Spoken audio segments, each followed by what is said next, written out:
Good evening, folks. This is the old redneck. A couple things tonight on this mild rant for today. Not so much a rant, but a reminder.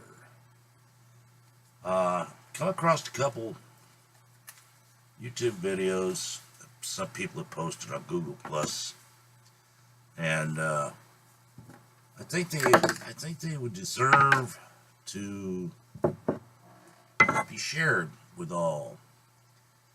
You've heard me rant before about the fact that they're banning the Pledge of Allegiance and all that kind of crap. I don't know how many people out there remember a comedian, a very wise comedian many years ago by the name of Skelton. He was famous for all the hobo acts and impersonations with a hat, and he could make people laugh. Well, I'm going to try to play this video, but the video is not so much the point, it's the words he says. I would like everybody to give it, just clear your mind, give it a listen, and you might find it touches a part of your heart that, you didn't think you had anymore.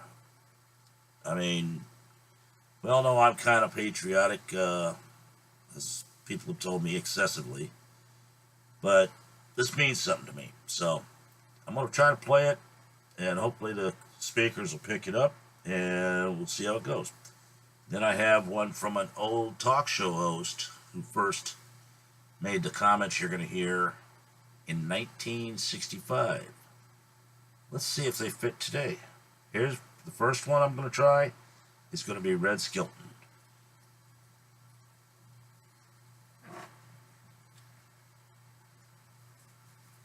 Hang on. Just so you can see I'm playing it. I remember a teacher that I had. Now, I went through the 7th grade. I went to the 7th grade. And I left home when I was 10 years old because I was hungry. And I'd work in the summer, I'd go to school in the winter.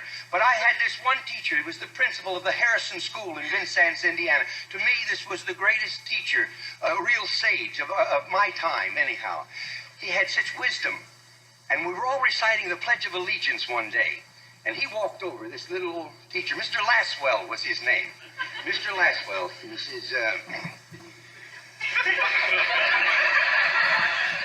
says, I've been listening to you boys and girls recite the Pledge of Allegiance all semester, and it seems as though it's becoming monotonous to you. If I may I recite it and try to explain to you the meaning of each word. I, me, an individual, a committee of one, pledge, dedicate all of my worldly goods to give without self-pity. Allegiance, my love and my devotion to the flag, our standard, Old Glory, a symbol of freedom. Wherever she waves, there's respect, because your loyalty has given her a dignity that shouts freedom is everybody's job. United. That means that we have all come together. States, individual communities that have united into 48 great states. 48 individual communities with pride and dignity and purpose. All divided with imaginary boundaries, yet united to a common purpose. And that's love for country. And to the Republic, a state in which sovereign power is invested in representatives chosen by the people to govern. And government is the people. And it's from the people to the leaders, not from the leaders to the people, for which it stands. One nation,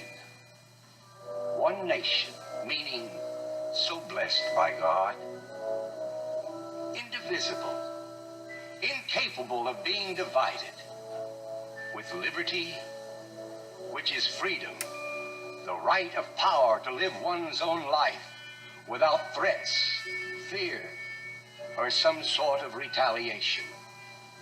And justice, the principle or qualities of dealing fairly with others.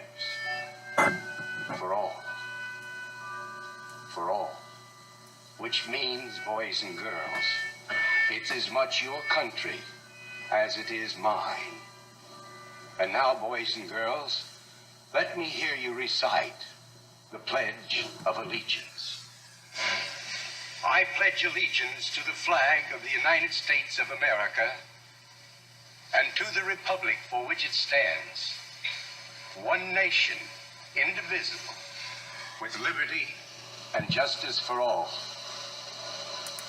Since I was a small boy, 2 states have been added to our country, and 2 words have been added to the Pledge of Allegiance: under God. Wouldn't it be a pity if someone said that is a prayer and that would be eliminated from schools too?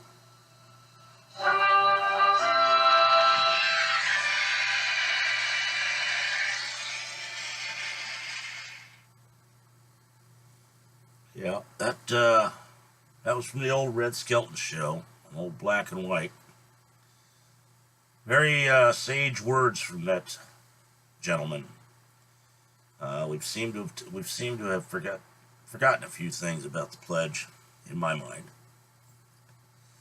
This next one I want to try to play is written by Paul Harvey. And I don't know how many ever listen to talk radio, but Paul Harvey used to have a show on, and a talk show. And he was alive from 1918, and he died in 2009. This one's called If I Were the Devil, by Paul Harvey. It was first broadcast over the airwaves in 1965 on his show. I'm going to try to play it and give it a listen and see how much of it fits today. I think you'll be amazed at how close it all is to it. Shame on billionaires and politicians. Get rid of the who try to ad raise the price first. of groceries just so they can feel good about themselves. They're Goodbye. saying that this is a soda tax. They're lying. This is a tax on groceries. Get off there. They're trying to pass a tax on groceries as a solution to our health.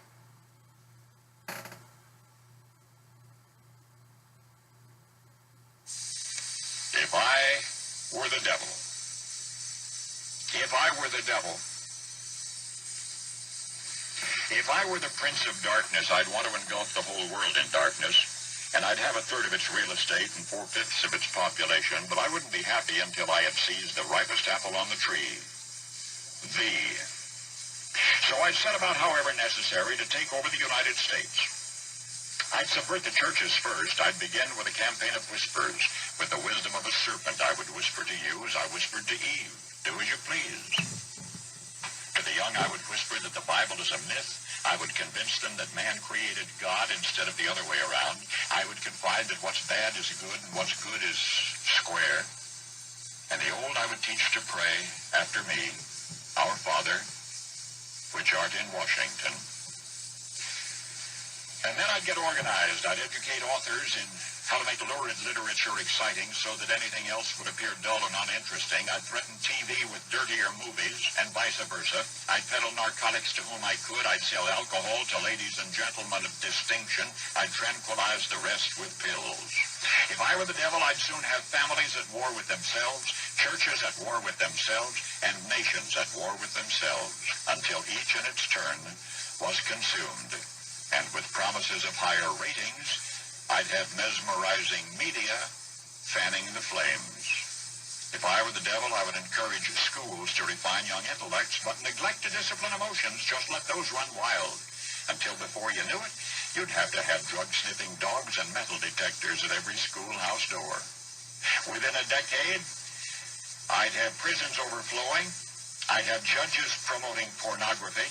Soon I could evict God from the courthouse, then from the schoolhouse, and then from the houses of Congress. And in his own churches I would substitute psychology for religion and deify science. I would lure priests and pastors into misusing boys and girls and church money.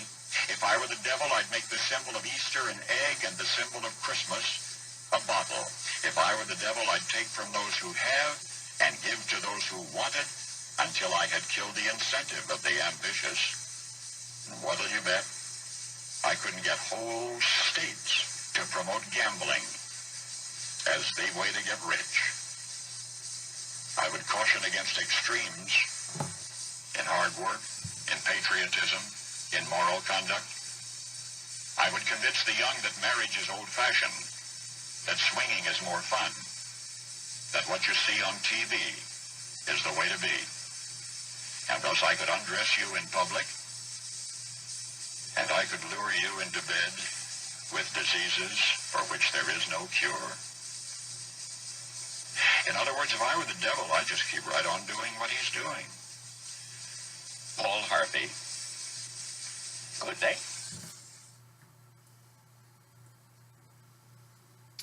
Paul Harvey show that I was talking about, he used to have out here on the West Coast anyway, it was always called Paul Harvey and the Rest of the Story. Both those clips, if you listen to them with an open mind, kind of fit pretty close today.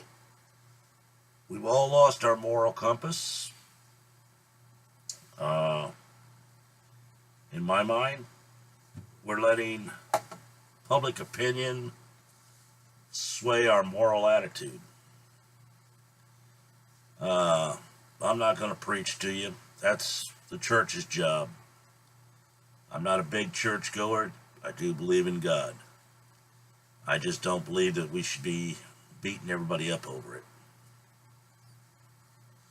So in the words of Paul Harvey, and in the words of Red Skelton, good day from Paul Harvey and from me. Good night from Red Skelton, and may God bless. Y'all have a good evening. Remember to change your clocks back. The old redneck will be talking to you again, unless the wife takes the computer away from me. All right. Good night. Good day. Goodbye.